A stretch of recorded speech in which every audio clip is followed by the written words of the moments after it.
Sabi sa akin si Foreman, Daddy Frankie, order ako ng hollow blocks kasi nagkulang. Samantalang nung unang usapin, sinabi niya sa akin, okay na tong hollow blocks. Nagulat ako. Sabi niya sa akin, kinuha. Di ba? Sino nakakahiya dito? Para hindi ka magalit, sulit ko na. Para hindi ka na magnawa-ngawa. Isusulit ko talaga. Para tumigil ka lang na. Kasi naiya din naman ako sa'yo. Susulit ko, isa-isahin ko balik doon.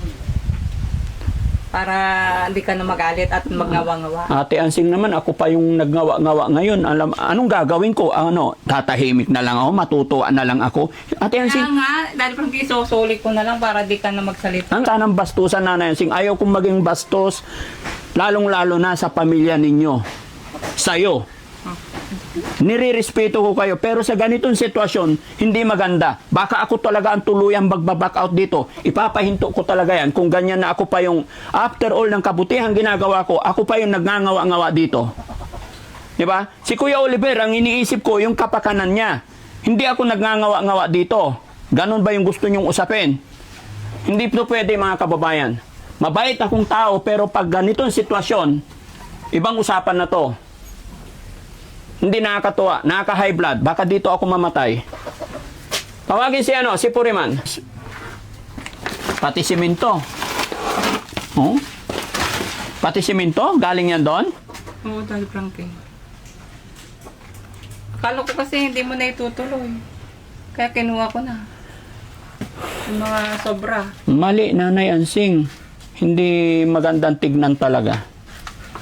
Nanay Ansing, nakaka-disappoint. Lahat ng bagay, pakikisama ko talaga sa inyo dahil gusto ko matuloy yung bahay ni Kuya Oliver. Pero yung ganitong nangyayari, nakakagalit po, nakakainis po, nakaka-disappoint. No? Pasensya na, Daddy Frankie, kung nagagalit ka eh. Akala ko kasi hindi mo na itutuloy eh. Hindi nakakatuwa, Nanay Ansing. Nakakainis po. Nakabwisit. Sa totoo lang. Kasi, mula noon hanggang ngayon, nauunawaan ko yung mga hingi-hingi. Pero ito, Nanay Ansing, yung pagkuha, hindi na po talaga maganda. No? Pati simento pa. Hindi alam ni Foreman yan. Ang sinabi lang sa akin ni Foreman, hollow blocks, pati simento pa pala. Kasi kung talagang hindi matutuloy, pag-uusapan pa rin, di ba? Pero wala pang finally, nag-uusap-usap pa lang tayo nila Kuya Gigi, nauna ka na palang kumuha. Kaya pala sabi ni Foreman, nag-order siya ulit kahapon, nagparating siya ngayon kasi nagkulang. Akala ko talaga kasi hindi mo na itutuloy, Daddy Frankie. Kaya yung bahay ko nang itutuloy ko sana eh. Oo, sanggala talaga, nakakainit na. Pasensya ka na, Daddy Frankie. Akala ko talaga hindi mo na itutuloy. Kaya hinakot ko na yung mga lula. Pero kung gusto mo, ibabalik ko na. Hindi talaga pwede, kailangan ibalik talaga. Papakuha ko yan sa mga tao ni Foreman. Sige, Daddy. Kasi alam mo, Ate Ansing, nagkukos din ako, nagbabudget din ako, nililista ko. Hindi ka Ate Ansing, didiretsahin kita. Si Kuya Oliver lang po ang beneficiary namin. Hindi ka po kasama. Yung mga binibigay sa'yo is galing sa mga sponsor na naawa rin sa hirap ng buhay mo. Pero wag mo sanang isiksik yung sarili mo na parang ikaw ang mas priority beneficiary. Hindi po. Si Kuya Oliver. Akala ko kasi talaga hindi mo na itutuloy, Daddy Frankie. Kaya naisip ko na hakutin na lang yung mga... Kung talagang final na hindi itutuloy, hindi naman po ako madamot. Pero hintayin muna yung final decision. Tulad niyan, nagsabi sa akin si Foreman, Daddy Frankie, order ako ng hollow blocks kasi nagkulang. Samantalang nung unang usapin, sinabi niya sa akin, okay na tong hollow blocks. Nagulat ako. Sabi niya sa akin, kinuha. Di ba?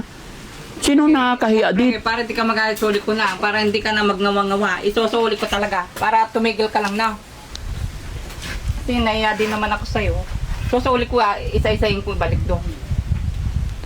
para hindi ka na magalit at magngawa-ngawa. Ate Ansing naman, ako pa yung nagngawa-ngawa ngayon. Anong gagawin ko? Tatahimik na lang ako, matutuwa na lang ako. Ate Kaya Ansing, nga, dahil parang isusuli ko na lang para di ka na magsalita. ang akin lang Ate Ansing, pinapaliwanag ko kasi hindi biro-biro yung ginagastos dito. Malaki rin po yung gagastusin dito sa bahay. Kaya ang gusto ko, focus muna tayo doon sa bahay. Sige, dahil parang isuli ko na. Hindi siya nagngangawa-ngawa.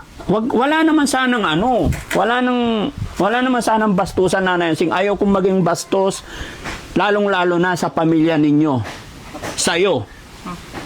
Nirirespeto ko kayo, pero sa ganitong sitwasyon, hindi maganda. Baka ako talaga ang tuluyang magbaback out dito. Ipapahinto ko talaga yan. Kung ganyan na ako pa yung, after all ng kabutihan ginagawa ko, ako pa yung nagngangawa-ngawa dito. Diba? Si Kuya Oliver, ang iniisip ko, yung kapakanan niya. Hindi ako nagngangawa-ngawa dito. Ganon ba yung gusto niyong usapin? Hindi po pwede, mga kababayan. Mabait akong tao, pero pag ganitong sitwasyon, ibang usapan na to. Hindi nakakatuwa, nakaka-high blood. Baka dito ako mamatay. Tawagin si Puriman.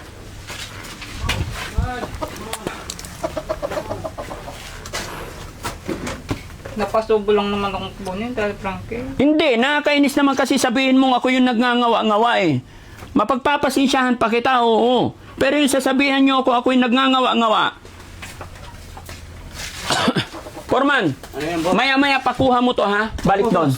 Hindi po, papakuha ko. Oo, pabuhat mo sa mga ano. Opo. No? Tara, doon tayo. Mamaya, pakuha mo na lang sa mga bata. Ayusin mo, Nanay Ansing. Ayusin mo yung pag-usap, please.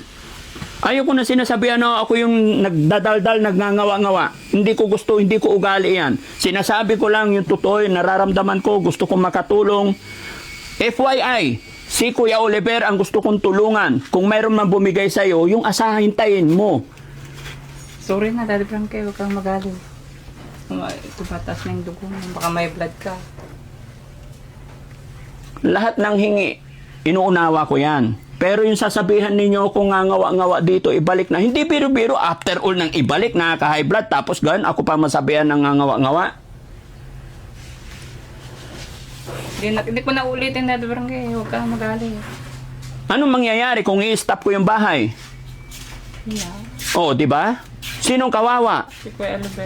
Di ba? Kaya kahit anong mangyari, anong problema ng ninyo magkakapatid, gumigitna lang ako kasi ang iniisip ko lagi yung kapatid ninyo. Pero ako at the end, ako pa yung magiging ngawa-ngawa dito. Ay marami pang nangangailangan ng tulong talaga.